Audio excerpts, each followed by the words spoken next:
Recording. A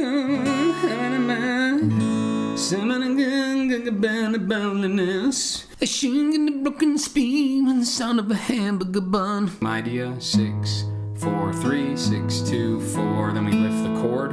I call that the open string cheat because we're just getting ready to move. Shiku. Mike's music method. Pa. I know, I'm doing the same song twice.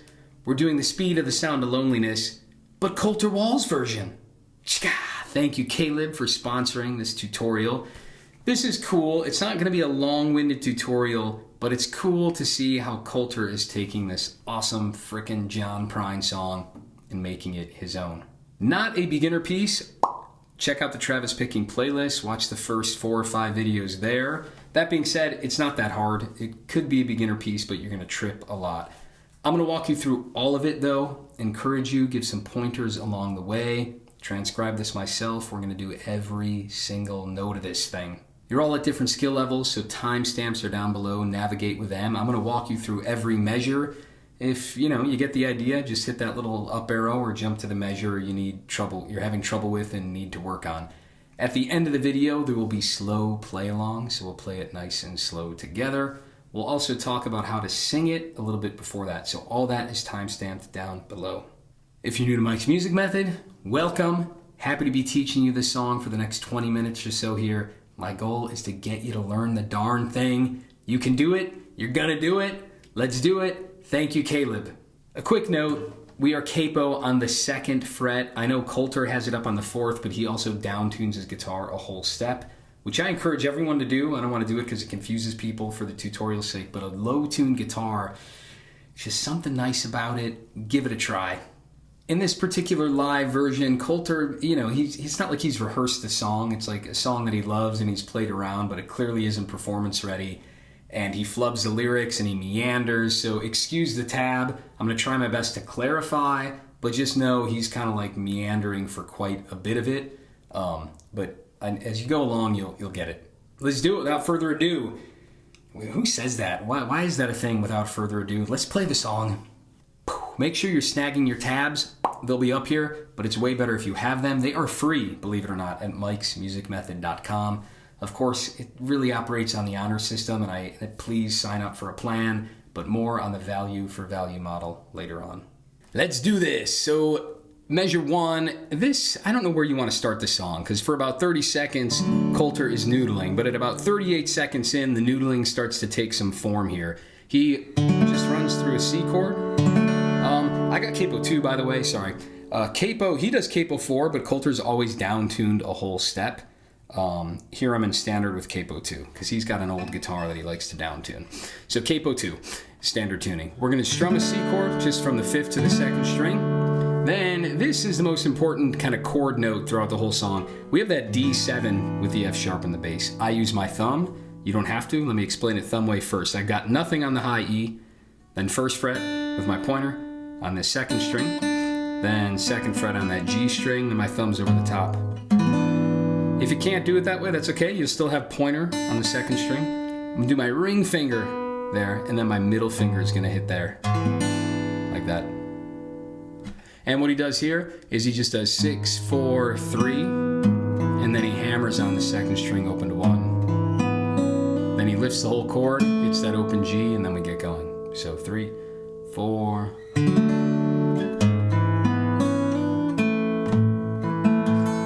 So real loose, don't worry too much about measure 1. Now the song gets going. Measure 2, we got a G chord. My thumb is going to be hopping back and forth. Typical Travis Picking here from 6 to 4.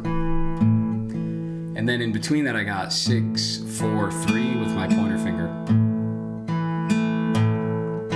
Then the second half of the measure is 6, 1. You can use your middle or your ring finger. 6, 1, thumb on 4, pointer on 3. 6, 1, 4, 3, thumb, middle, thumb, pointer.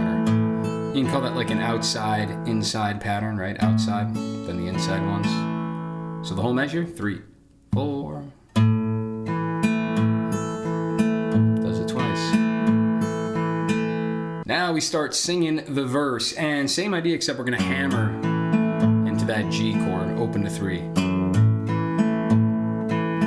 and 2 and 3, 4, and so 6th string, 4,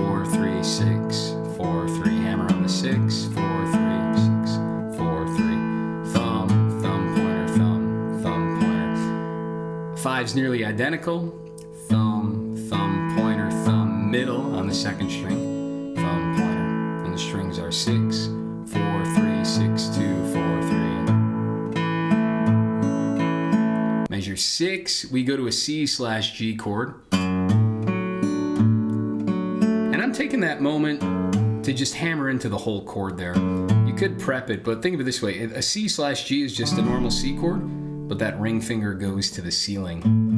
So I've got it on that string. And he still hammers that. And then he does 4, and then my middle finger's on the second string. So 6, 4, 2, 6, 4, 3. So I'm doing thumb, thumb, middle, thumb, thumb, pointer.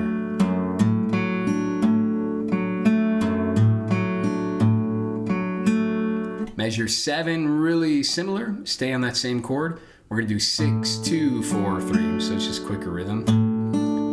Or quicker right hand, I should say. 6, 2, 4, 3. Second half of the measure is 6, 1. I have to put that pinky down though there. 6, 1, 4, 3. Thumb, middle, thumb, pointer. 3, 4.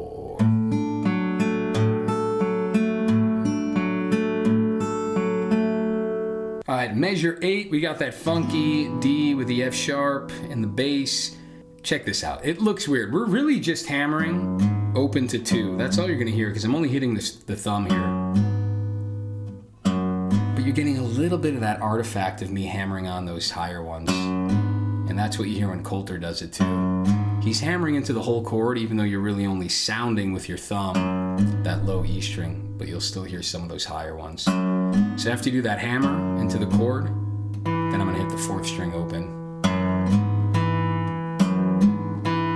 And the second half of the measure is just thumb on 6, second string, thumb on 4, 3rd string. So thumb, middle, thumb, pointer. So the whole measure, 3, 4. Got it. Measure 9, same idea. 6, 4, 3, 6, 2, 4. Then we lift the chord. I call that the open string cheat because we're just getting ready to move to the next chord. So 9 again, 3, 4, thumb, thumb, pointer, thumb, middle, thumb, pointer. Measure 10 and 11 are back to the G. We got a hammer on. Then to the high string there. So it's 6, 4, and then the high one. And then 6, 4, 3, 3, 4.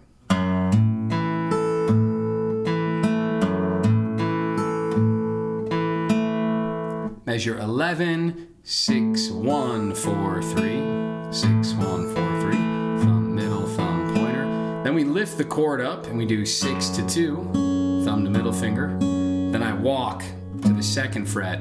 And then I hear him kind of brush. You can just do the 3rd string or you can hit like the 3rd and 4th together. That's what I'm doing, 6, 2, put the 2nd fret down, 6, and then a brush on 3. So I'm like brushing 3 and 4 there. So 3, 4, lift it.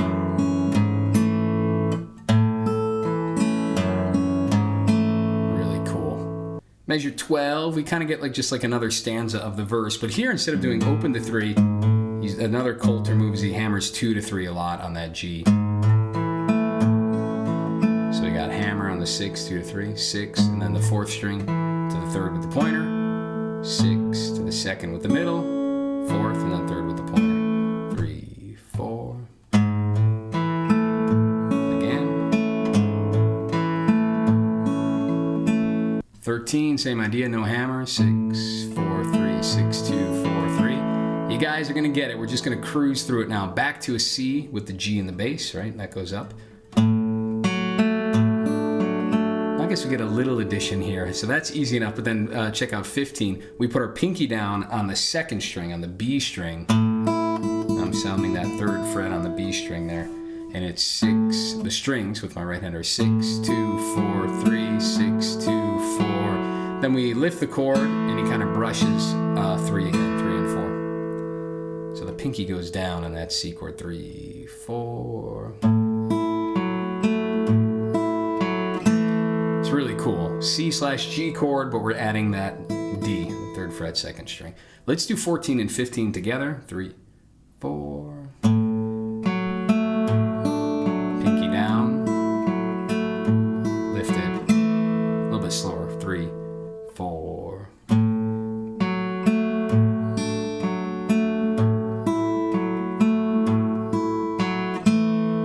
Yeah.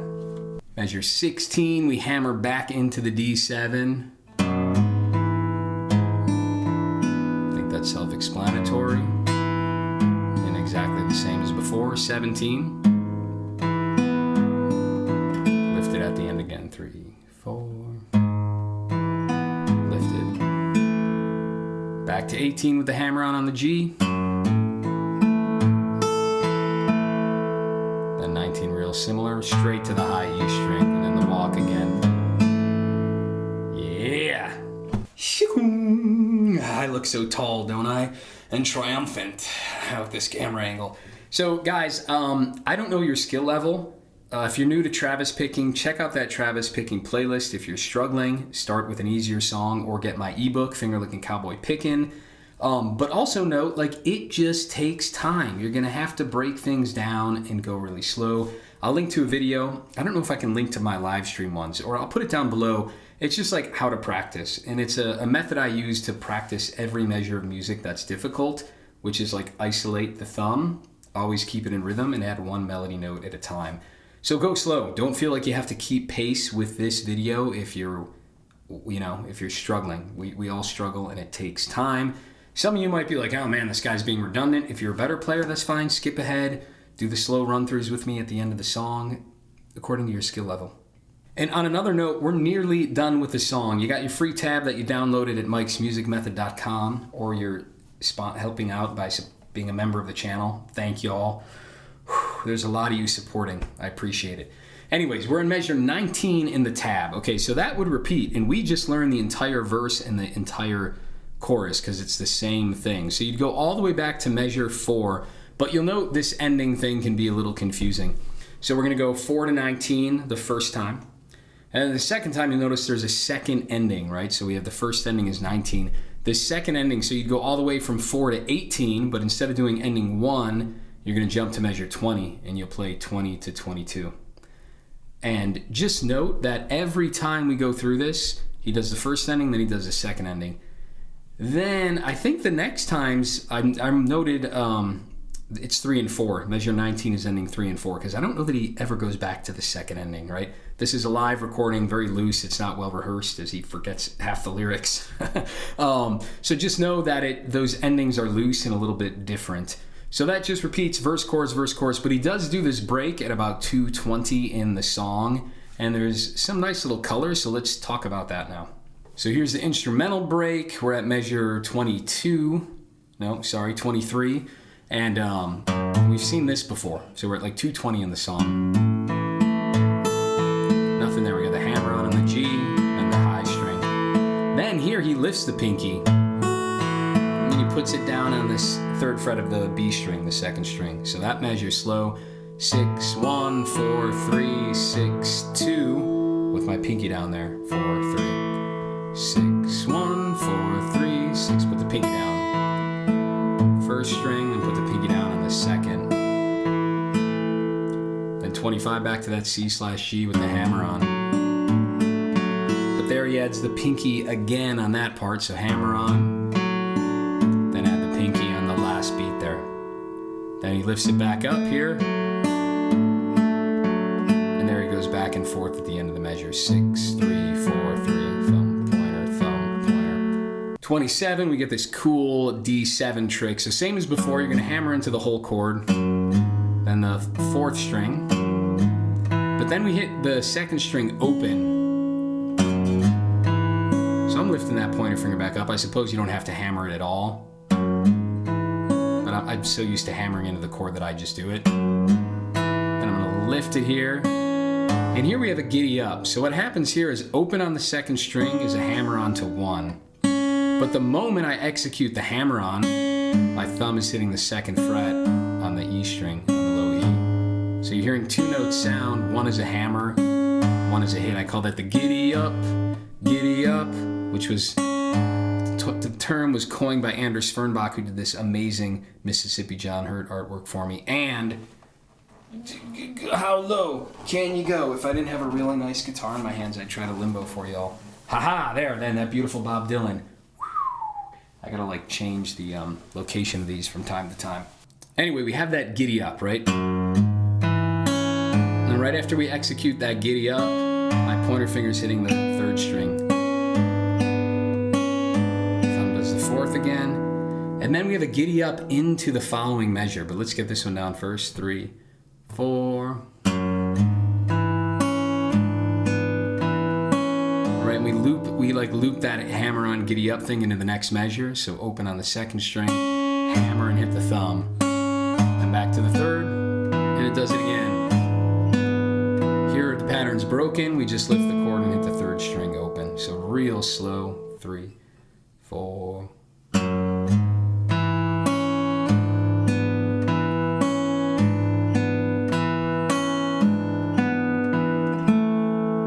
Jump ahead if you feel like you got that down. For those of you who are stuck, I am going to explain a minute here how I would go about practicing this, because it's one of the most important things I feel like I can teach you all.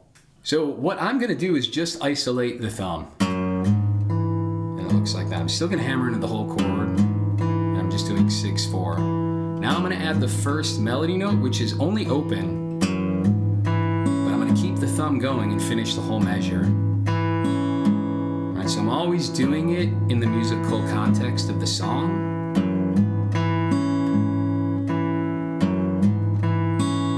Then I'm going to add that hammer on, so it's going to include the giddy up now. And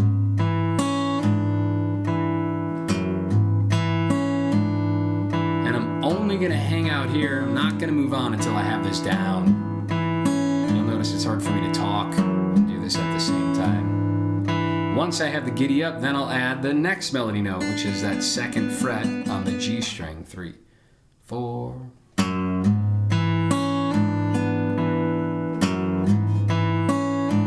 And each one of these steps might take you 20 minutes. It might take you a day, right? But the point is, get it down now, awesome, so that in the 1,000 other picking songs you're going to learn throughout your guitar journey, it's going to be that much easier.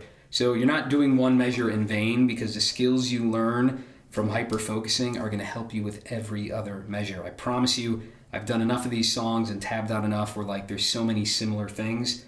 Spend some time getting that giddy up rock solid. All right, measure 29, back to the G. 30.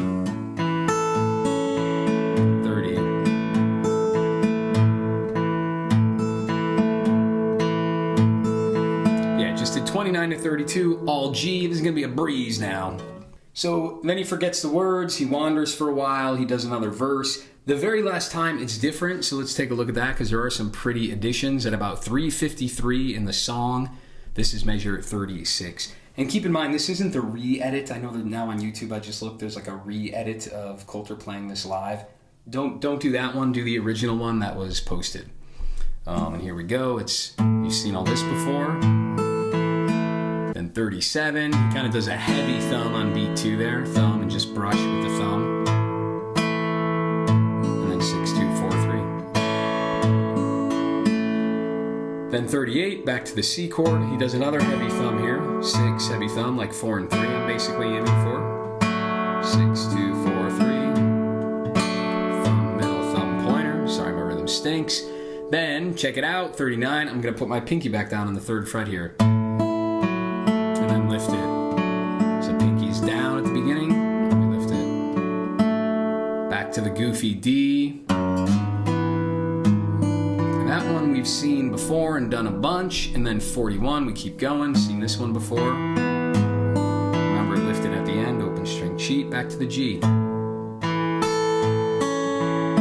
There we get that cool descending melody. 6, 4, 1, 6, 2, 4, 3. 1, 2, 3. 1, 2, 3. Then a new measure here as well in 43.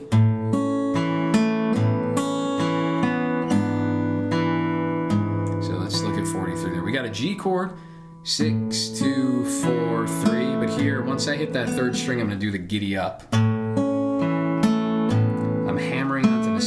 to the 3rd string. But the moment I hammer, I'm doing that giddy up again where I'm hitting my thumb on the 6. So after I do that giddy up, I do the 2nd string open, thumb on 4, and back to the 3rd string with that middle finger still down. So it's a G6.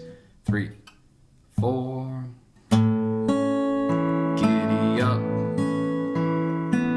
3, 4. And remember, you want to practice that building up from the thumb. Cool. Couple more measures here. Then in 44, we got this D7. Sorry, messed that up. I don't know if he's like brushing on. I don't know how he could just do like strum it for a second, but he's doing a few of them there, like a pinch, and then 4, 6, 4. I probably would do it this way: thumb, pointer, middle. Finish the thumb out. 45. He stays on the D7, lifts it again. Open string sheet at the end, lift at the end so it's open, and then he just strums that G. Chiku, the donation pitch. You know what I'm gonna do? Instead of making a donation pitch, I'm gonna thank everybody right now. There are a lot of you helping out the channel, so hats off. My heart goes out to you guys. Instead of asking other people for money, I want to say thank you to everyone who's already supporting the channel. It is only possible through your donations. Thank you. You're helping me out a ton. It's becoming more of my income where I don't have to do a ton of private lessons, hustle around. And I'm teaching so many people. This channel is growing. We passed 25K. Wouldn't have done it without your support, for real. Super motivating and encouraging. Thank you all so much. And just wanted to say that think of it as what you're giving. Yes, you're helping me, but it's beyond that. It's also charitable because you're giving, you're making this freely available for so many other people. And that is a noble thing you're doing, because most people, let's be honest, most people are not contributing to this channel. So those of you who are, you're enabling me not to have a paywall. So a lot of people who can't financially support it are still able to get these tabs who otherwise wouldn't have access to them. So thank you so much. I thank you, and everyone down below who isn't contributing, either start contributing or at least thank the people who are making this possible and making these tabs free without the paywall. Thank you guys. Chica! Let's talk about singing this thing and playing it at the same time. I also call this getting a song Campfire ready, because often you leave out all the details. People just want to hear other people sing songs, right? So you don't have to spend forever getting all the picking, although that does sound way cooler. You can get like 80% of the way there, just strumming the darn thing and singing it. You got some friends having a beer or a coffee at the campfire. They just want to hear you play and sing the song. So this is how I recommend going about this. Pick the easiest strum pattern you can play without... Pick a strum pattern you don't have to think about, is what I'm trying to say. If that's all downs, that's fine. If you can do a more complicated down, down, miss, up, down, up, something like that, that's fine too. Wherever you're at, and just practice strumming through the verse. But the main thing is try to forget about your guitar. You're focusing all the attention on your vocal delivery. So let's do this here. You come home late and you come home early. You come on big when you're feeling small.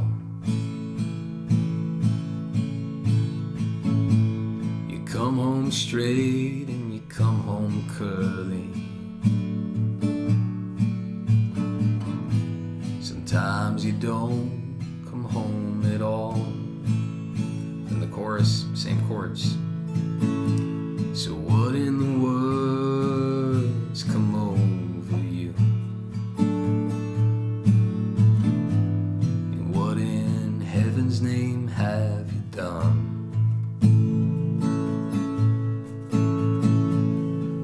In the speed of the sound of loneliness, you're out there running just to be on the run.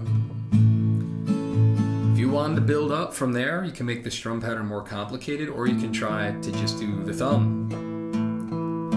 You come home late and you come home early. Add some color. You come on big when you're feeling small. Just adding the color when I'm not singing. You come home straight and you come home curly. Sometimes you don't come home at all. You get the idea? Then maybe you pick a basic pattern that you're good at, like 1, 2, 3, and 4, and you try to sing just to that. You come home late and you come home early. 3 and 4, 1, 2, 3, and 4. You come on big when you're feeling small. And then instead of going to the song quite yet, you can make a more complicated pattern. 1 pinch, 3 and 4. Come home late and you come home early. You come on big when you're feeling small. Right, so we're getting 80% of the way there, putting in like 80% less effort. So Campfire Ready is awesome. But of course, it sounds way better when you do the song how it is, and that's how you become a better player. And eventually, maybe this song will be something that you have down to muscle memory, and it'll be a kind of cool pattern in your toolkit that you have. So keep grading to your difficulty. Sometimes make it easier so you can sing. Sometimes stop singing, focus on the really hard guitar playing. And it's that back and forth between zoomed in on the complicated details, zoom out for a while, be a generalist, and kind of tease that, go back and forth. It's going to make you progress quicker, but it's also just a more enjoyable way to practice. You can really get lost in the details of the complicated stuff and forget that the whole point is to perform a song, right? You can be in too much learning mode, but you can also be too much in performance mode, where sure, you're getting better and better at performing, but maybe you're not becoming a better guitarist. So keep those two things in mind. It's a great way to frame your practice sessions and to keep it more fun and enjoyable. Slow run. Let's do the intro and the verse. This intro's loose, so try your best to follow me. 3, 4. And I'll count it. 3, 4, measure 2. You notice I'm using my ring finger now. Here's the verse.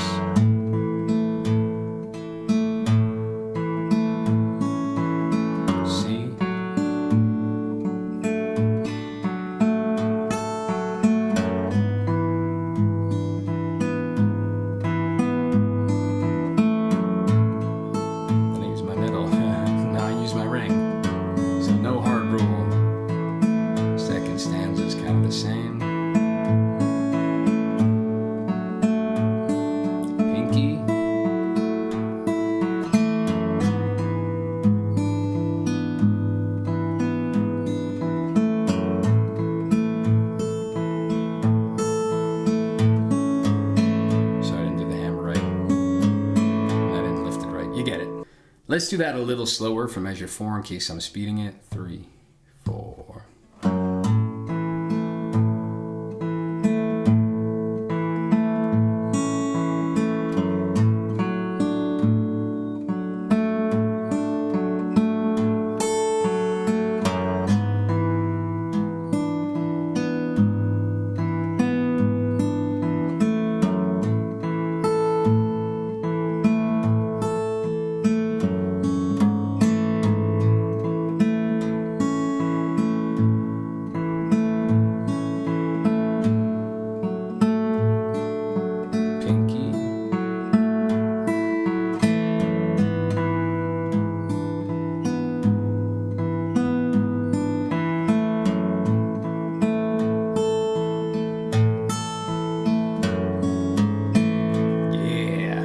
Second ending, let's just do these few measures from 20. 3, 4.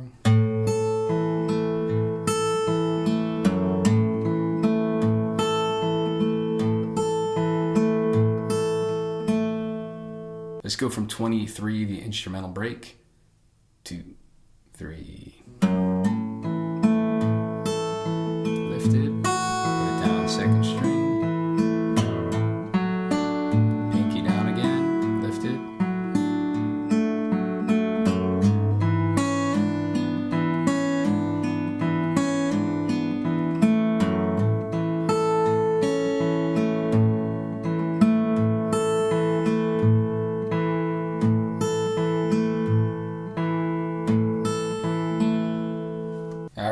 a slow run through of the Coda here at measure 36-3. Vol.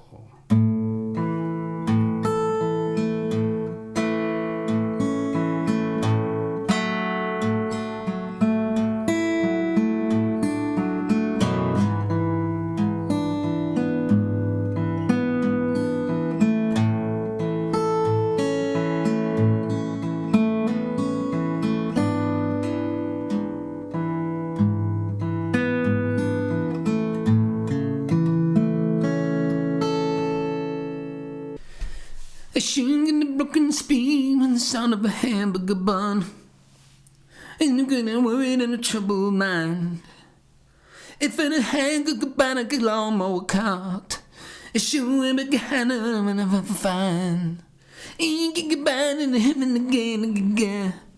A shoe get me down in the hand in your man.